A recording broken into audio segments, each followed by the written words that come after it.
Hey, what's going on guys? My name is Terren, and for today's video, we're going to be reviewing probably the most popular budget keyboard and mouse combo out there in the market today that's actually compatible with the new M1 MacBooks. It's going to be the Logitech K380 keyboard and the Logitech Pebble M350 mouse. Let's start with the keyboard, the Logitech K380. The design of this keyboard, in all honesty, is actually quite cute. It's a small, compact, minimalist, modern-looking keyboard. It does come in a variety of colors. I personally went with the black version of the keyboard, but to be honest with you, the keyboard actually isn't really that black.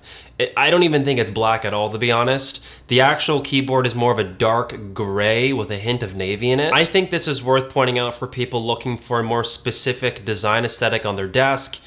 This definitely isn't black, and you should probably look elsewhere in terms of a color scheme if that's what you're looking for. In terms of the actual size of this keyboard and how compact it actually is, it's about double the size of my iPhone 12 Pro. So that kind of puts it into perspective for you guys just how small this keyboard actually is. The actual shape of the keyboard isn't the most ergonomic. Logitech definitely prioritized compact size and portability over ergonomics and comfort when designing this thing. For example, there isn't a way to raise the keyboard to a more ergonomic height like you could on other Logitech keyboards that they offer. I personally think that this is intentional.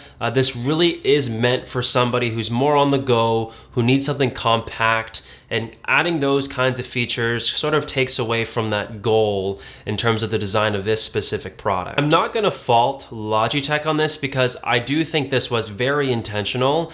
This keyboard isn't for people looking for the most comfortable and ergonomic typing experience out there. This is really for people who are actively looking for a compact keyboard that doesn't take up too much space on their desk, and they can take it on the go very easily by sliding it into their bag because it really is only two sizes of an iPhone. I do want to make clear though that this isn't a total non-ergonomic keyboard. Logitech still was very conscious about ergonomics, but just in different ways and in subtle ways. Like for example, the vertical rise of the keyboard slightly goes up to alleviate some of the discomfort you would feel if the keyboard was just completely flat on the ground. And another thing to consider is that Logitech is arguing that because of the small footprint of this keyboard, you can actually bring your mouse a lot closer. So whenever you're going from mouse then to typing, it's a much faster and smoother process because your actual hand on the mouse is physically closer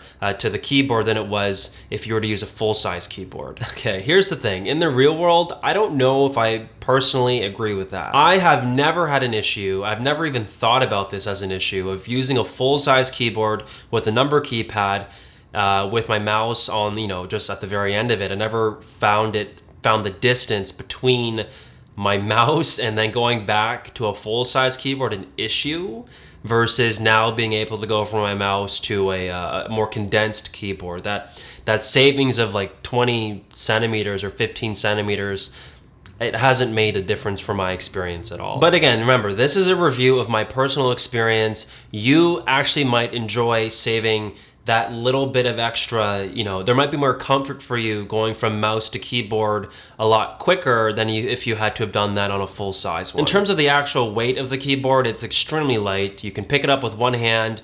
You can throw it into your backpack very easily. It doesn't take up too much space or weight in your bag, so you will have no problem bringing it with you to a cafe, a library, or wherever you're going. Now that we've talked about the physical design, let's move on to something more important, which is what actually makes this keyboard a keyboard, which is the keys themselves. This is a full keyboard with all the keys and function keys that you need to actually operate your MacBook. There isn't any sacrifice at all in terms of functionality when it comes to the smaller size of the keyboard, as well as a very killer feature on this keyboard, which are the Bluetooth controls on the top left side. This feature may or may not be useful to you, but it pretty much gives you the ability to switch between devices on the fly with a click of a button on either Bluetooth 1, Bluetooth 2, or Bluetooth 3, so you can connect up to 3 different devices to this keyboard all at the same time and seamlessly switch between them. It even works across different operating systems. So you could go from Windows to Mac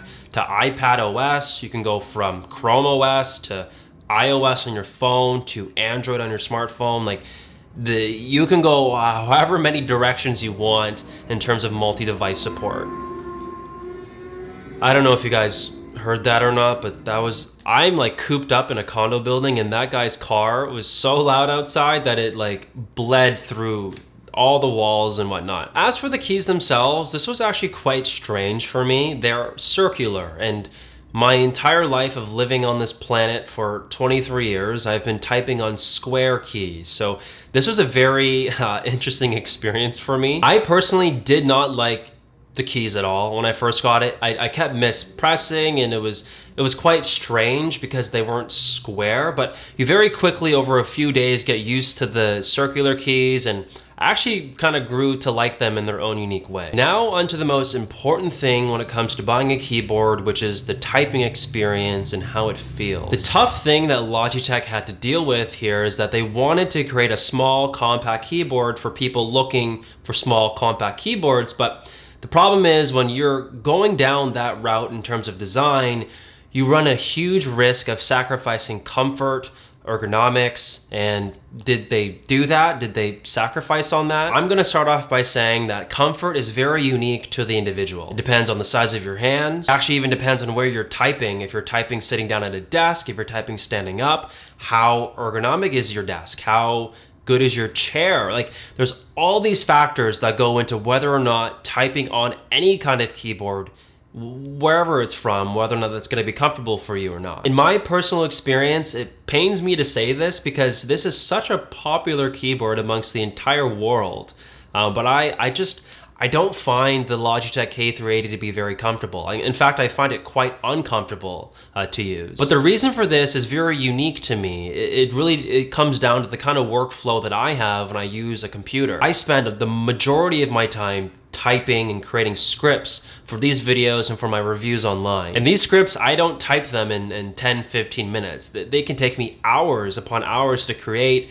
And when I'm typing on a very tiny keyboard and I'm trying to get through these scripts, I get finger strains, my wrists start to hurt, my hands just are generally hurting, and it really has to do with the size of the keyboard, the fact that you can't ergonomically raise it to be at a more comfortable height. Things like that just detract from its ability to be comfortable to use over long stretches of time. So with all that being said, does that make the Logitech K380 a bad purchase for your MacBook Air or MacBook Pro? Absolutely not. Actually, typing on this keyboard and hitting each key feels good. Like the tactileness of it feels amazing, actually.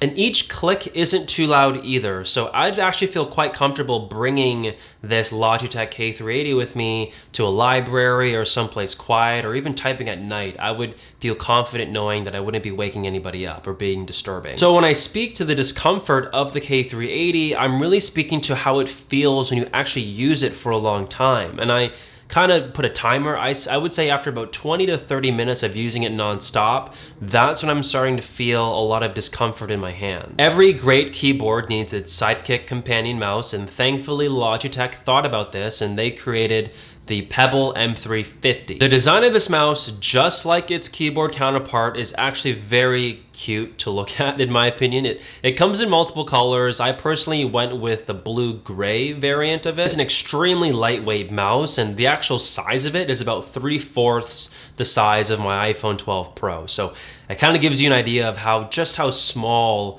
this little mouse is. You get all of the necessary functions that you need to operate your computer, which is a left click, right click, and a scroll on the top. That's it. Just the necessities. And something quite cool, I mean, I don't know how many of you guys actually will ever do this, but because of how small and slim this mouse is, it fits in your pocket just like it would feel like throwing your phone in your pocket or your wallet in your pocket. So if you're in a hurry and you're on the go and you just need to grab your mouse and get going, you'll feel happy knowing that this is a super slim profile and it's super comfortable even in your pocket, of all things. So in terms of comfort, how comfortable is it to use the M350? I don't find my hands to be strained at all when I use it over long periods of time, and I don't think you'll experience any discomfort as well. In terms of precision on this mouse, I've had zero issues. It's been quite fun to use and navigate on my computer.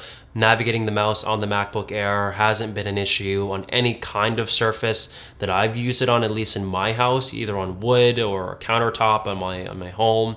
I haven't had the need to use a mouse pad. So we've talked about design and we've talked about comfort, and thankfully Logitech took another step forward, which is adding a killer feature to this mouse, because there's so many mouses out there that are compact and comfortable.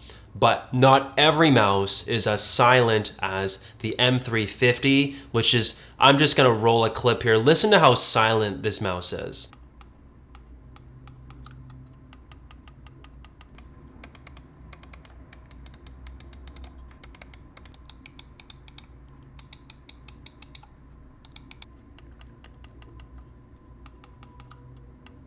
Overall, that's my review of the Logitech K380 keyboard and the M350 mouse. If you're somebody on a budget and you don't prioritize comfort and ergonomics, there's no better buy than this combo, hands down in my opinion. But if you're somebody who has long workflows at a computer, at a desk, and you have extra money to spend, I would strongly encourage you to do it. Your health really matters, and you don't want to get carpal tunnel or any kind of issues with your hands spending long hours on the computer. It is always worth the investment to get something a bit more comfortable and a bit better, and I would not pick up the K380 and the M350 if you're in that boat. Overall, thank you guys so much for watching today's video. Make sure to drop a like down below if you did enjoy it, comment down below #Logitech if you finished the video, and make sure to subscribe if you're brand new to my channel, as we are on our road to 10,000 subscribers, so that's super exciting.